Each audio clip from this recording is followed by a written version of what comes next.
제가 보기에는 애지중지현지가 아니고 진짜 국정을 그냥 완전히 들썩들썩하는 것 같고, 정말 제가 보기에는 이재명 대통령 다음으로 그냥 국정의 가장 중요한 부통령? 비서실세죠, 비서실세. 직이 있으니까 비서는 아닌데 비서실세. 우리나라에는 부통령제가 없으니까 저는 그냥 부통령 느낌이에요. 소통령. 소통령 느낌이에요. 요새는 김현지 실장에 대해서 호칭을 할 때 그냥 김현지 실장이라고 부르는데 맞아, 사실은 그 맞아. 말의 함의는 김현지 부속실장이 사실상의 비서실장 비서실장. 아니냐. 강훈식 실장이 지난번에 언론에 인터뷰하면서 자기가 실세. 내가 실세라고 했는데 자기가 자기 입으로 실세라고 하는 사람이 어디 있습니까? 맞아. 진짜 실세는 내가 실세라고 안 해요. 그냥 가만히 있다고 그렇지.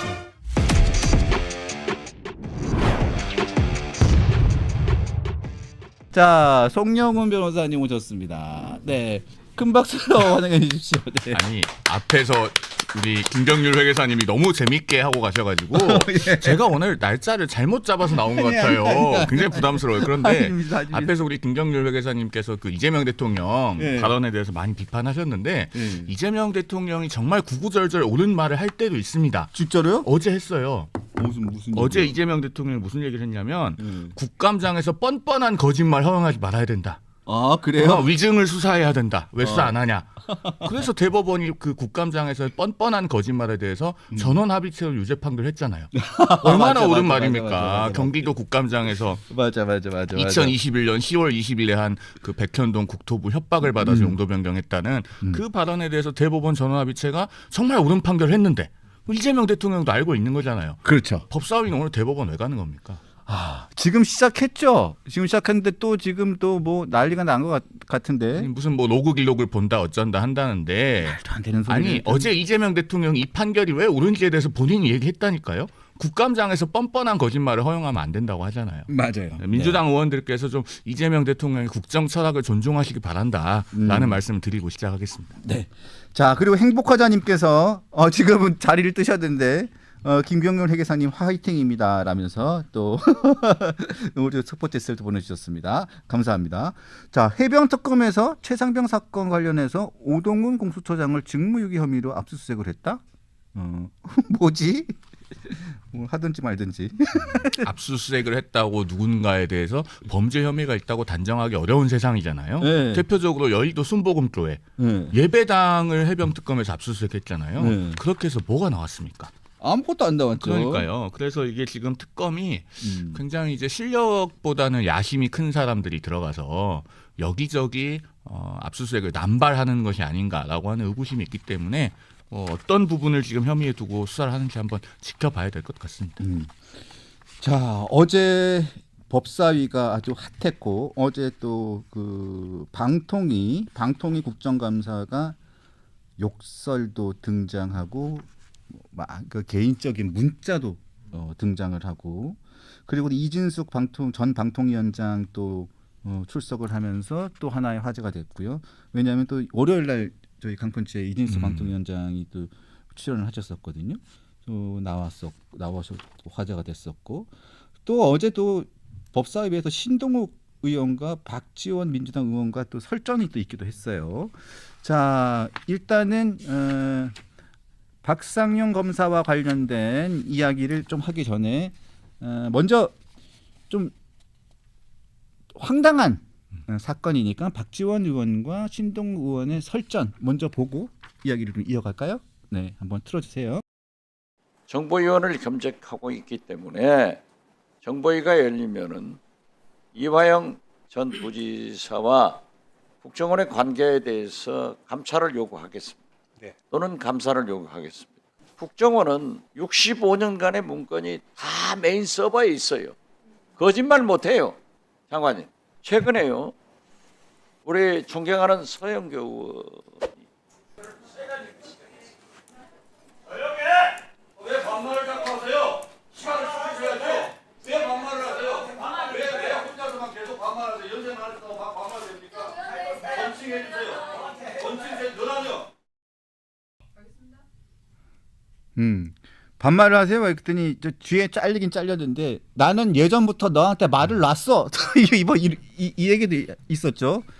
옛날부터 말랐으면 계속 말라도 되는 겁니까? 공식적인 석상에서? 동료 국회의원이잖아요. 네. 게다가 국민의 대표로 저 자리에 앉아 있는 건데 저렇게 반말하고 하대하는 거는 매우 적절하지 않고 그런데 저 장면에서 적절하지 않은 게 두 가지가 더 있습니다. 일단 박지원 의원이 저 자리에 앉아 있으면 안 돼요. 저 재판 중이잖아요. 맞아요. 그 지금 서해공무원 피격 은폐 사건으로 아직도 피고인 신분으로 재판을 받고 있잖아요. 무슨 나경원 의원 보고 계속 이해충돌 어쩌고 하는데 민주당이야말로 박지원 의원을 법사위에서 빼야 됩니다. 지난번에는 공소 취소를 요구했잖아요. 공소 취소 요구했잖아요. 정성호 법무부 장관한테. 그러니까 가장 노골적이고 대표적인 이해충돌의 사례인데 저렇게 법사위에 계속 앉아서 심지어 동료 국회의원을 함부로 하대하는 발언까지 한다라는 부분이고요. 하나 더 앞에 보면은 저 신동욱 의원에게 하대를 하기 전에 이화영 전 부지사에 대한 판결을 부정하면서 뭐 국정원 문건에 반하는 판결을 했다 이렇게 주장하는데요. 그 발언이 사실 대단히 문제가 많아요. 네. 왜냐하면은 일단 확정된 대법원 판결을 부정하는 겁니다. 그 다음에 이 국정원 문건에 관해서는 당시 이화영 부지사 재판에서 국정원 블랙 요원이 나와서 다 증언을 했어요. 했죠. 비공개로 언론이 맞아요. 못 들어가죠. 국정원 관련된 그 증언이어서. 그래서 그것에 대해서 법원이 상세하게 다 판단했습니다. 판단했죠. 그리고 2심 판결문이 언론에 공고될 때는 그 국정원 요원의 증언 부분은 이렇게 가려져 가지고 국가 안보를 위해서 그렇게 해가지고 다 판결문 나갔는데 박지원 의원이 만약에 그 부분을 보고 얘기하는 거면 일단 봐서는 안 되는 거예요. 그리고 본인이 국정원장이었잖아요. 그리고 직무상 취득한 비밀을 가지고 지금 국회에 나와가지고 얘기를 하는 거 본인이 유리한 방향으로 얘기를 한다면 정말 나쁜 거예요. 그러니까요. 그래서 저 장면은요. 사실은 신동욱 의원에게 하대를 한 것도 부적절하지만 그보다 훨씬 더 부적절한 요소가 여러 가지 숨어 있습니다.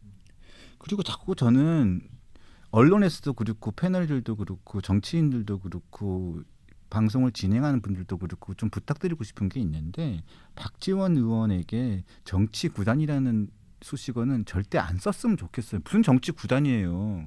정치 구단은 YS, DJ 말고 JP까지 말고는 없어요. 무슨 박지원 의원이 정치 구단입니까? 그냥 정치 오래 하신 분이지. 그냥 정치 9급 정도 될까 말까예요. 뭐 정치 구단이에요. 구단은. 정치 구단이면 정말로 존경받고 뭔가 여야를 떠나가지고 예? 정말 훈수를 잘 두고 어디 치우치지 말고 정말 귀감이 돼야지 정치 구단이지.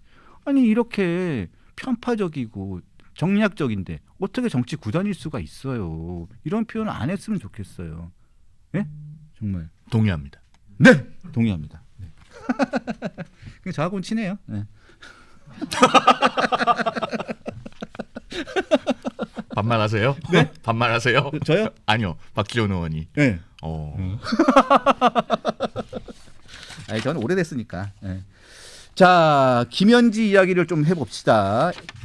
진짜 애지중지현지라는 이야기가 정말로 맨 처음에는 막 회자가 됐었는데 제가 보기에는 애지중지현지가 아니고 정말로 진짜 국정을 그냥 완전히 들썩들썩하는 것 같고 정말 제가 보기에는 이재명 대통령 다음으로 그냥 국정의 가장 중요한 부통령? 비서실세죠. 비서실세. 직이 있으니까 비서는 아닌데 그러니까 비서실세. 비서는 아니고 네, 비서실세. 우리나라에는 대통령 부통령제가 없으니까 저는 그냥 부통령 느낌이에요. 소통령. 소통령 느낌이에요. 그 요새는 김현지 실장에 대해서 호칭을 할 때 김현지 부속실장이라고 잘 부르지도 않아요. 그냥 김현지 실장이라고 부르는데 사실은 그 말의 함의는 김현지 부속실장이 사실상의 비서실장 아니냐 이런 함의도 있는 걸로 보여요. 맞아요. 강훈식 실장이 지난번에 언론에 인터뷰하면서 자기가 내가 실세라고 했는데 자기가 자기 입으로 실세라고 하는 사람이 어디 있습니까? 맞아. 진짜 실세는 내가 실세라고 안 해요. 그냥 가만히 입 다물고 있지. 맞아. 나도 잘 나갈 때는 내가 잘 나간다는 얘기 안 해. 요즘에 지금 찌그러져 있으니까 나 조금 그래도 요즘 괜찮아 이렇게 얘기하거든요. 왜 이러세요? 옛날에 잘 나갈 때는 나 잘 나간다는 얘기도 안 했었어요. 요즘엔 좀 찌그러져 있어가지고 요즘에 그래도 좀 괜찮은 편이야 이렇게 얘기하는 거지. 강펀치가 구독자가 얼마인데 지금? 요즘에 개인 채널을 너무 늦게 파가지고 옛날에 많이 잘 팔 걸. 옛날에 잘 나갈 때 잘 팔 걸. 네, 이게 옛날 얘기입니다. 네. 자, 그래서 어제 우리 법조인이 보시기에 어제 주 의원이 내 친구 이름 잊어먹었네. 주진우 의원. 주진우 의원이 박상현 검사를 상대로 어저께 히트를 쳤죠. 네, 히트를 쳤는데 자 김현지 당시 보좌관이 그 설주환 변호사에게 전화를 해서 관둬라라고 얘기를 했다는 거예요. 제가 안 그래도 설주환 변호사하고 통화를 해봤는데 사실상 그 내용이 맞다고 이야기를 했어요. 질책이라는 단어는 주관적인 단어다라고 저한테도 설명을 하긴 했지만 사실상 그 얘기는 맞다라고 얘기했어요.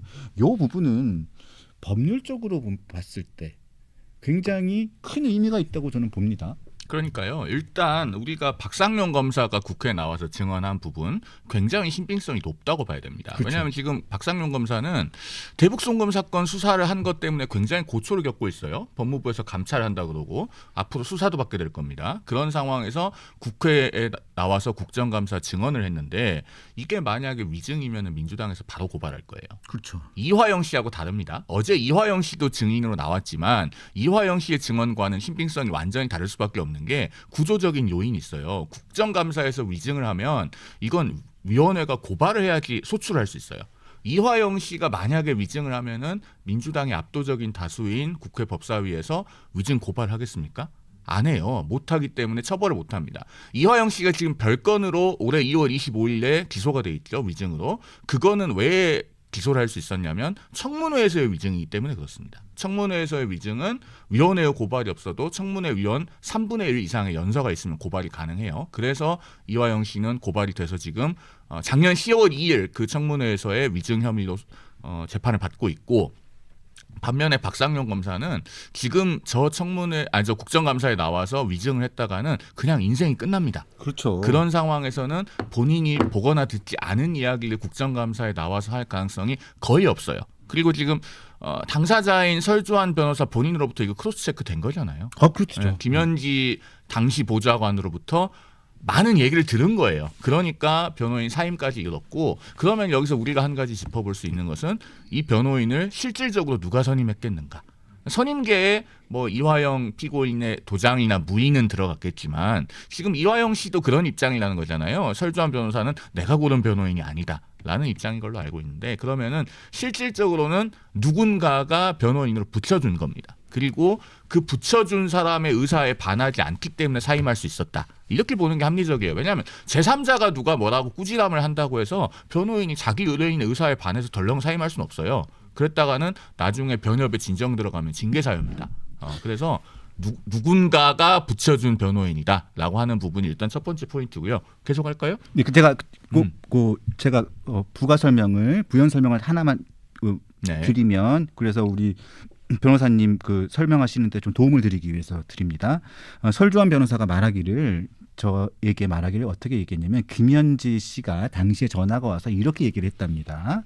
뭐라고 얘기했냐면 설 변호사님 상윤 변호사가 말하기를 설 변호사가 이화영 변호사에게 이재명 지사에게 불리한 방향으로 진술을 하라고 강요하고 그렇게 방치한다고 유도하고 있다는데 사실입니까? 라고 이렇게 물어보고 나는 그런 적이 없다고 했더니 그렇게 서상윤 변호사도 말하고 다른 사람도 그런 식으로 말하는데 그게 사실이면 굉장히 부적절하다.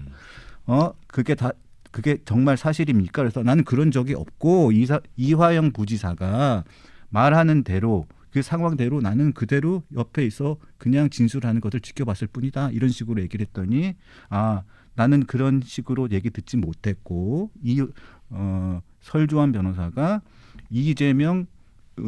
우리 이재명 지사님에게 불리한 방향으로 설주환 변호사가 진술을 유도하고 있다고 서모 변호사가 나에게 계속 얘기하고 있다. 그래서 설주환 변호사가 나는 그런 적이 없고 그런 걸 계속 말도 안 되는 얘기를 한다면 나는 관두는 게 맞는 것 같다. 그러니까 그렇다면 설주환 변호사가 관두는 게 맞는 것 같습니다. 이렇게 해서 관뒀다는 거예요. 그러니까 이재명 대표 쪽에서 김현지 당시 보좌관을 통해서 상황 관리를 매우 꼼꼼하게 하고 있었네요. 그렇죠. 여러 변호사를 통해서 상황을 체크하고 있었다고 그렇죠. 하는 그렇죠. 방증이고 네. 결국 우리가 여기서 떠올려 볼 수 있는 장면이 두 가지가 있습니다. 첫째, 2023년 9월에 당시 이재명 민주당 대표에 대해서 법원이 구속영장 기각을 할 때 매우 이례적으로 892자나 되는 영장 기각 사유를 썼잖아요. 그 중에 어떤 표현이 있었습니까? 피의자 주변 인물들의 부적절한 개입 중에 하나가 지금 이런 거예요. 김현지 보좌관이 결국에는 이화영 전 부지사가 어떻게 진술했는지를 계속 변호사들을 통해서 보고받고 있었다라고 하는 거죠. 그럼 김현지 보좌관이 그걸 혼자 알고 있었을까요? 아니죠. 당연한 의문입니다. 네. 당연한 의문이고 또 한 가지 우리가 연상할 수 있는 장면이 작년 5월입니다. 이화영 전 부지사의 보석어가 청구 신문 때 이화영 전 부지사의 변호인들이 그때 법정에서 뭐라고 이야기합니까? 이화영의 유죄는 곧 이재명의 유죄다. 본인들이 그렇게 이야기를 해요. 그러니까 이렇게까지 꼼꼼하게 상황 관리를 하고 있었던 거다. 이고 그다음에 더 나아가서 이 변호인을 실질적으로 누가 붙여주었겠는가? 붙여준 사람의 의사에 반하지 않으니까 사임할 수 있었던 거예요. 아마 설주한 변호사가 지금 외국에 나가 있는 걸로 아는데 네. 귀국하면 강펀치로 나오겠죠? 월요일 날 나오기로 되어 있나요? 가장 먼저 나오기로 되어 있습니다. 아 그렇군요. 단독이겠네요. 네. 예, 그래서 아마 생생한 이야기를 우리 작가님이 섭외를 먼저 하셨습니다. 야, 정말 강펀치의 섭외력은 뛰어난 것 같습니다. 작가님이 고생을 많이 하셨죠. 네. 네, 제가 어쩌다가 여기 껴서 영광입니다. 아무튼 그래서 지금 이 사안은요 굉장히 심각한 문제예요. 사실은 지금 재판이 잠시 열리지 않고 있어서 그렇지 이재명 대통령과 이화영 전 부지사는 엄연히 공범 관계로 기소되어 있습니다. 당시에 이화영 전 부지사만 본인의 뇌물 혐의와 외국환거래법 위반으로 먼저 기소가 됐을 뿐이에요. 그런 상황에서 계속 이렇게 공범이 어떻게 진술하는지를 보좌관을 통해서 변호사들로부터 보고받아가면서 체크하고 있었다. 당연히 그냥 넘어갈 사안이 아닙니다. 이거 김현지 보좌관이 지금은 실장님이죠. 김현지 실장이 국정감사에 나와야 되고 선서에서 증언하지 않으면은 이 의혹은 도저히 해소가 안 될 거예요.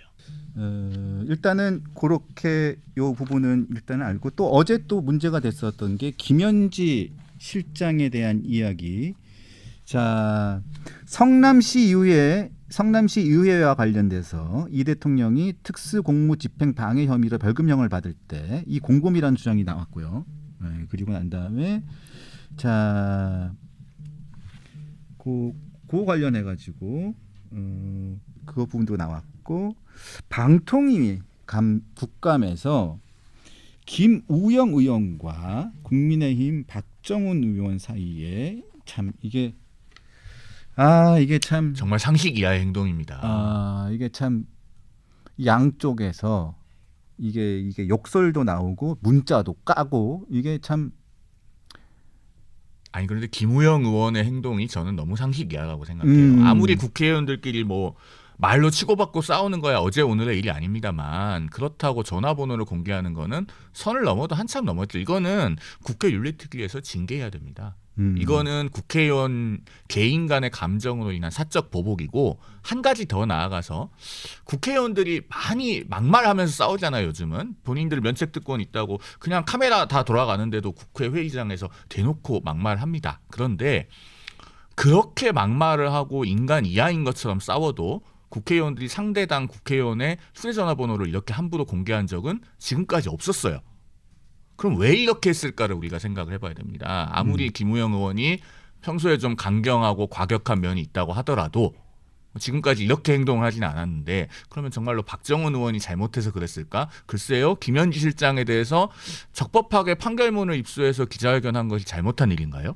저는 여기에 대해서 상당히 어떤 보복을 했다고 반박하는 박정훈 의원의 주장이 설득력이 있어 보여요. 왜냐하면 지금까지 이런 전례가 없기 때문에.